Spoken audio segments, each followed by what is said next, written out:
ತಾಯಂದಿರೇ, ಅಣ್ಣ ತಮ್ಮಂದಿರೇ, ವೇದಿಕೆ ಮೇಲಿರುವಂತಹ ನಮ್ಮ ರಾಜ್ಯದ ಅಧ್ಯಕ್ಷರಾದಂತಹ ಸನ್ಮಾನ್ಯ ವಿಜೇಂದ್ರ ಅವರೇ, ಚಲವಾದಿ ನಾರಾಯಣ ಸ್ವಾಮಿ ಅವರೇ, ಕಾರಜೋಳರೇ, ಸಿಟಿ ರವಿ ಅವರೇ, ಶ್ರೀರಾಮುಲು ಅವರೇ, ಎಲ್ಲ ವೇದಿಕೆ ಮೇಲಿರುವಂತಹ ಗಣ್ಯರೇ, ಮಾಧ್ಯಮದ ಸ್ನೇಹಿತರೆ, ಇವತ್ತು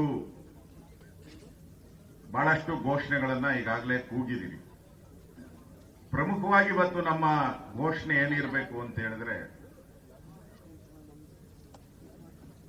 ಉಳಿಸಬೇಕಾಗಿರೋದು ರಿಪಬ್ಲಿಕ್ ಖರ್ಗೆ ಅದಲ್ಲ, ಉಳಿಸಬೇಕಾಗಿರೋದು ಕಲಬುರಗಿ ಜನನ ಉಳಿಸಬೇಕಾಗಿರೋದು.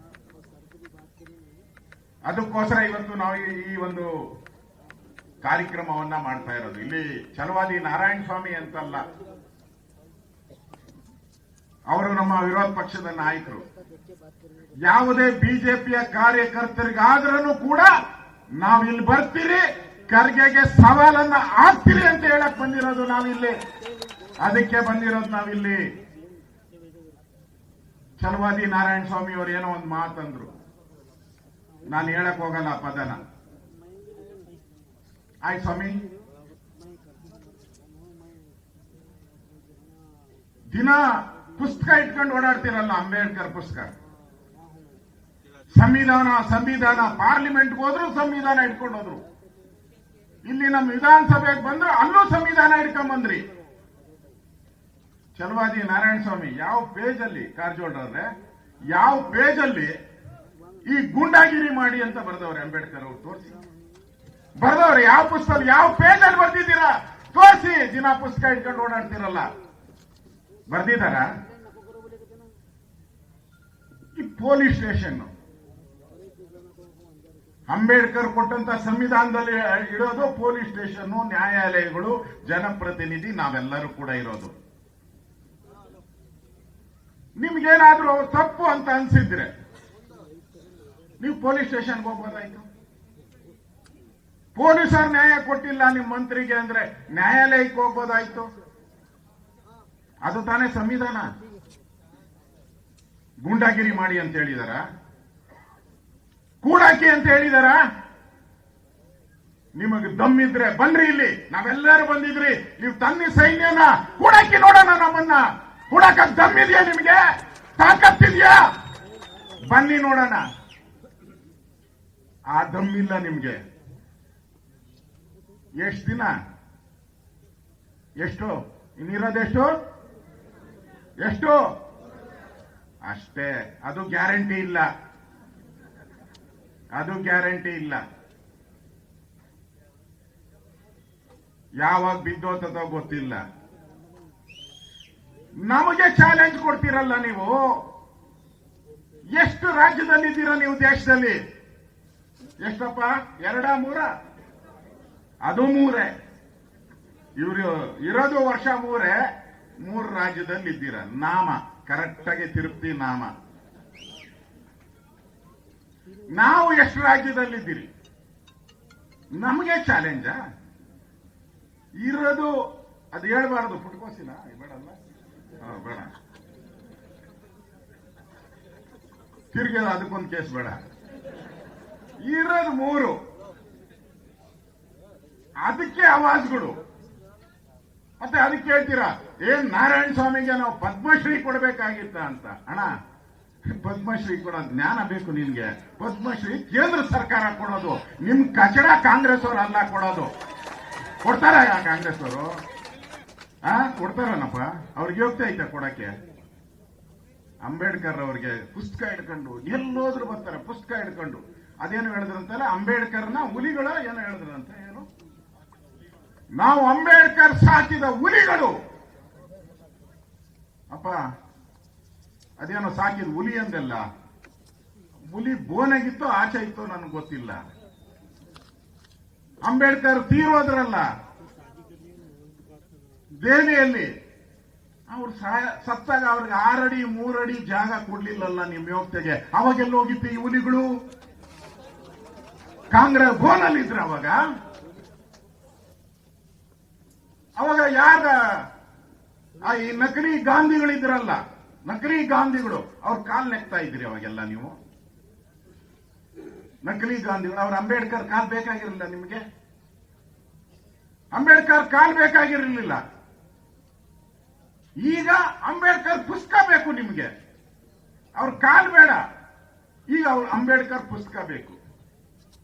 ಯಾರು ಅಂಬೇಡ್ಕರ್ಗೆ ದ್ರೋಹ ಬಗೆದ್ರೋ, ಯಾರಿಗೆ ಅಂಬೇಡ್ಕರ್ಗೆ ಭಾರತ ರತ್ನ ಕೊಡ್ಲಿಲ್ಲೋ, ಅವರ ಸಾವು ಸತ್ತಾಗ ಡೆಲ್ಲಿಯಿಂದ ಬಾಂಬೆಗೆ ಅವರ ಶವವನ್ನ ತರಬೇಕಾದ್ರೆ ಹಣ ಕೊಡ್ಲಿಲ್ಲ ಕಾಂಗ್ರೆಸ್ ಅವರು.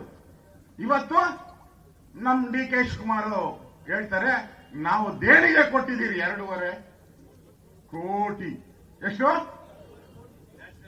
ನ್ಯಾಷನಲ್ ಹೆರಾಲ್ಡ್ಗೆ 2.5 ಕೋಟಿ ಡಿ ಕೆ ಶಿವಕುಮಾರ್ ಅವರು.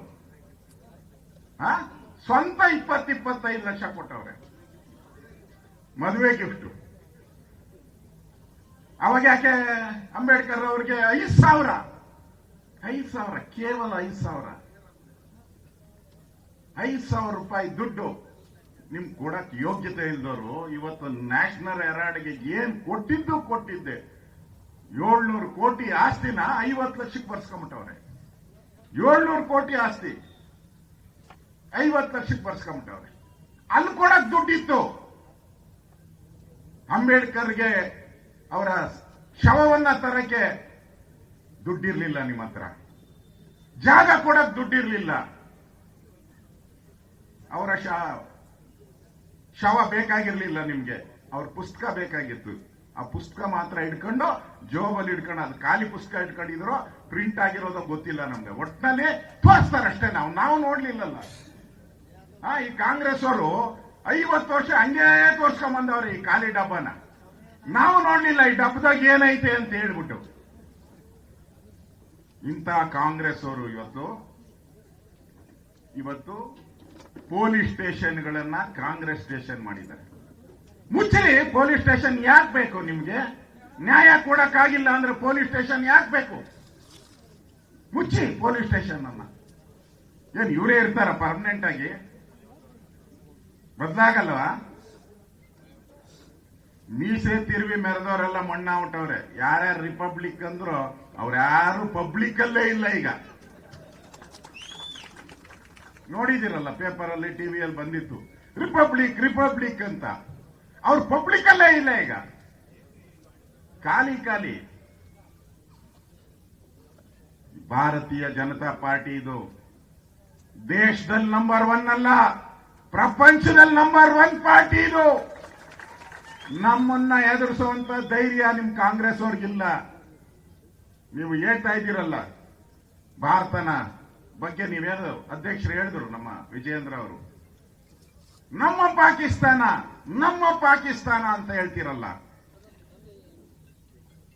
ನಾವೇನ ನಿಮ್ ಬಂದು ನಮ್ಮ ನಾರಾಯಣ ಸ್ವಾಮಿ ಹೋಗಿದ್ದಾರೆ, ಮುತ್ತಿಗೆ ಹಾಕ್ಸ್ಬೇಕಾಯ್ತು, ಹಾಕ್ಸಿಲ್ಲಲ್ಲಪ್ಪ ನೀನು. ಯಾಕೆ ಹಾಕ್ಸಿಲ್ಲ? ಮುತ್ತಿಗೆ ಹಾಕ್ಸ್ಬೇಕಾಯ್ತಲ್ಲ ಅವ್ರಿಗೆ. ನಮ್ಮ ಪಾಕಿಸ್ತಾನ ಅಂದ್ರೆ ಸುಮ್ಮನೆ ಇರ್ತೀರ? ನಮ್ಮ ಪಾಕಿಸ್ತಾನ ನಮ್ಮ ಸೈನಿಕರನ್ನು ಕೊಂದವರು, ನಮ್ಮ ಹೆಣ್ಮಕ್ಕಳ ಸಿಂಧೂರನ್ನು ಆಳಿಸ್ತವ್ರು. ಬಿಡ್ಬೇಕಾ ಅವ್ರನ್ನ ನಮ್ಮ ಪಾಕಿಸ್ತಾನ ಅಂತಾರಲ್ಲ, ಅಂತವ್ರನ್ನ ಬಿಡ್ಬೇಕಾ ನಾವು? ನಾವೇನಾದ್ರೂ ಮುತ್ತಿಗೆ ಹಾಕಿದ್ದೀರ ಖರ್ಗೆ ಮನೆಗೆ ಹೋಗಿ? ಚುಟುಪುಟು ಅಂತೆ, ಅದ್ಯಾವುದೋ ಹಿಂದೆ ನಾನು ನೋಡಿದ್ದೆ, ಚುಟುಪುಟು ರೈಲು ಅಂತ ಒಂದು ಹಾಡು ಬಂದಿತ್ತು. ಚಿಕ್ಕಬುಕ್ಕು, ಇದು ಚುಟುಪುಟು. ಇನ್ನೊಬ್ಬ ಯಾವನ ಕೋಲಾರದಲ್ಲಿ ಹೇಳ್ತಾನೆ, ಒಂದು 4 ಫ್ಲೈಟ್ ಹಿಂಗ್ ಹಾರಿಸಿದ್ದಂತೆ. ಅಲ್ಲಿ 60 ಜನ ಸತ್ತೋದ್ರು ಟೆರರಿಸ್ಟು. ಅವ್ರೇನ ಬದುಕಿದ್ರೆ 60 ಜನ, 600 ಜನ ಕೊಂದಾಕೋರು ಭಾರತದಲ್ಲಿ ಸತ್ತೋದ್ರು ಕದೀಮ್ರು. ಅದನ್ನೇ ನಾನ್ ಕೇಳ್ತೀನಿ ನಿಮ್ಮನ್ನ, ಖರ್ಗೆ ಅವ್ರನ್ನ ಕೇಳ್ತೀನಿ. ನಿಮ್ಮ ಬಾಂಬೆಲ್ಲ ಆಯ್ತಲ್ಲಪ್ಪ ತಾಜ್ ಹೋಟ್ಲ್ ಮೇಲೆ ಎಷ್ಟು ಜನ ಸತ್ತಿದ್ದು? 175 ಜನ ಸತ್ರು. ಅವಾಗ ಚುಟುಪುಟು ಅಂತ 4 ಫ್ಲೈಟ್ ಆಡ್ಸಿದ್ರೆ ಏನಾಗಿತ್ತು ನಿಮ್ ದಾಡಿ? ಅವಾಗೇನ್ ಮಣ್ಣು ತಿಂತಾ ಇದ್ದೀರ ನೀವು? ಮಣ್ಣು ತಿಂತಾ ಇದ್ರ ಅವತ್ತು? ಈ ರೀತಿ ನಿಮ್ಮ ಕಾಂಗ್ರೆಸ್ಸಿನ ಇತಿಹಾಸ ಬಹಳ ದೊಡ್ಡದಿದೆ. ಕಾಂಗ್ರೆಸ್ಸಿನ ಇತಿಹಾಸ ಬಹಳ ದೊಡ್ಡದಿದೆ. ಈ ಇತಿಹಾಸವನ್ನು ಇಟ್ಕೊಂಡು ನಮ್ಮನ್ನ ಕೆಣಕಕ್ಕೆ ಬರಬೇಡಿ. ನಿಮ್ಮ ಈ ಒಂದು ದಬ್ಬಾಳಿಕೆ, ಈ ದೌರ್ಜನ್ಯ ಬಹಳ ದಿನ ನಡೆಯಲ್ಲ. ನಾವು ಬಿಜೆಪಿ ನಮ್ಮ ಕಾರ್ಯಕರ್ತರು ಯಾರೇ ಆಗ್ಲಿ, ಇವತ್ತು ನಾರಾಯಣ ಸ್ವಾಮಿಗೆ ಆಗಿರೋದನ್ನ ಈಗಾಗಲೇ ನಾವು ಗವರ್ನರ್ಗೂ ಕಂಪ್ಲೇಂಟ್ ಅನ್ನ ಕೊಟ್ಟಿದ್ದೀರಿ, ಡಿಜಿಗೂ ಕೊಟ್ಟಿದ್ದೀರಿ, ಪ್ರಿವಿಲೇಜು ಕೂಡ ಮೂವ್ ಮಾಡಿದ್ದೀರಿ. ಇಷ್ಟಕ್ಕೆ ನಾವೇನ್ ಬಿಡಲ್ಲ. ಎಚ್ಚರಿಕೆಯನ್ನ ಕಾಂಗ್ರೆಸ್ನವರಿಗೆ ನಾವು ಕೊಡ್ತಾ ಇದ್ದೀರಿ. ಹಿಂದೂಗಳ ಮೇಲೆ ನಿರಂತರವಾಗಿ ದೌರ್ಜನ್ಯ ಮಾಡ್ತಾ ಇದ್ದೀರಾ. ನಮ್ಮ ಮಂಗಳೂರಲ್ಲಿ ಹಿಂದೂ ಕಾರ್ಯಕರ್ತರನ್ನ ಹತ್ಯೆ ಮಾಡ್ತಾ ಇದ್ದೀರಾ. ಈ ಆಟ ಬಹಳ ದಿನ ನಡೆಯಲ್ಲ. ನಿಮಗೆ ಜನನೇ ಬುದ್ಧಿ ಕಲಿಸುವಂತ ಒಂದು ಸ್ಥಿತಿ ಇವತ್ತು ನಿರ್ಮಾಣ ಆಗುತ್ತೆ. ಆ ಎಚ್ಚರಿಕೆಯನ್ನು ಇವತ್ತು ನಾನು ಕೊಡ್ತಾ ಇದ್ದೀನಿ. ಇದೊಂದು ಮೊದಲನೇ ಘಟನೆ ಅಲ್ಲ. ಹಿಂದೆ ಸಿ.ಟಿ. ರವಿ ಅವ್ರ ಘಟನೆ ಆಯ್ತು. ಏನ್ ಮಾಡಿದ್ರಿ ಸಿ.ಟಿ. ರವಿನ? ಕಬ್ಬಿನ ಗದ್ದೆ ಕರ್ಕೊಂಡು ಹೋದ್ರಿ. ಏನ್ ಕಬ್ಬು ತಿನ್ಸಕ್ ಕರ್ಕೊಂಡು ಹೋಗಿದ್ದೀರಾ? ಜಲ್ಲಿ ಕಟ್ಟು, ಜಲ್ಲಿ ಕ್ರಷರ್ ಅಲ್ಲಿ ಕರ್ಕೊಂಡು ಹೋಗಿ ನಿಲ್ಸಿದ್ರು ರಾತ್ರಿ ಎಲ್ಲ. ನಾವು ಹಿಂದೆ ಫಾಲೋ ಮಾಡ್ತಾ ಇದ್ರಿ ಪೊಲೀಸ್ ಸ್ಟೇಷನ್ ಅಲ್ಲಿ. ಇದೇನಾ ನಿಮ್ ಪೊಲೀಸ್ ಅವ್ರದ್ದು ಇದು ಕಾನೂನು? ಇದೇನಾ ಕಾನೂನು ನಿಮ್ದು? ಅಂದ್ರೆ ಈ ರೀತಿ ನಿಮ್ಮ ದೌರ್ಜನ್ಯ ಇವೆಲ್ಲಕ್ಕೂ ಅಂತ್ಯ ಆಡೋದಕ್ಕೋಸ್ಕರ ಇವತ್ತು ಕಲಬುರಗಿಯಲ್ಲಿ ನಾವು ಈ ಸಭೆಯನ್ನ ಮಾಡಿದಿರಿ.